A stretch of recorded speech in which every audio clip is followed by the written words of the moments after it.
প্রিয় দর্শক থাকুন আপনারা আমাদের সাথে, দেখুন আমার ভাতিজার মন খারাপ কেন, একটু দেখি কি হয়েছে। আসো তো। কিরে ভাতিজা, মন খারাপ কে লিগা? আগা কি কইতাম, দুঃখের কথা। থাকি সবসময় ঢাকা, গ্রামে আসলাম একটু আনন্দ করার জন্য, আচ্ছা, সবসময় কাজে ব্যস্ত থাকি। এখন গ্রামে এসে ভালো লাগতেছে না, বাড়িতেও ভালো লাগে কেন? না। এত সুন্দর একটা জায়গায় বসে রয়েছিস ভাতিজা, এটা তো খারাপ লাগার কথা না। কি সুন্দর নদী ভাসে, খাল বিল পানি চলতেছে কি স্রোতের সাথে।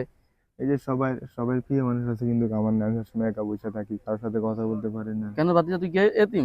এটিম না, আমার একজন জীবন সঙ্গী দরকার আছে না। ও আচ্ছা আচ্ছা।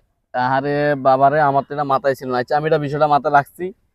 তুই এত সুন্দর করে আমার চোখ খুলে দিছত, আমার চোখের পর্দা সরাই দিছত, খুবই ভালো হলো। আচ্ছা, আমি এটা দেখতেছি বিষয়টা, এই জন্যই মন খারাপ। দেখলে না, তাড়াতাড়ি কাজটা করতে হবে কাকা, আমি তো। ইনশাআল্লাহ ইনশাআল্লাহ, এমনি তো সব ঠিক আছে।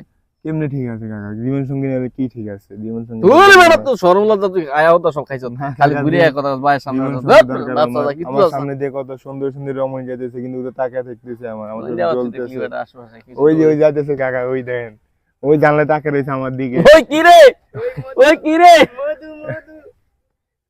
কি কমু কোনো তাকাই থাকতো, কিন্তু টেনশন সারা করো দেয় না, না, কেউ সারা টেনশন দেয় না করো না। কাকা। এই ফিয়াম, আমাদের এলাকার প্রকৃতিটা দেখাও তো, কত সুন্দর খাল বিল, এই- এই- সবুজ শ্যামল, এগুলো দেখাও। এই- এই- এই তুমি খাল বিলে আমার বাতিজার মন বসে না কেন? এই যে দেখ।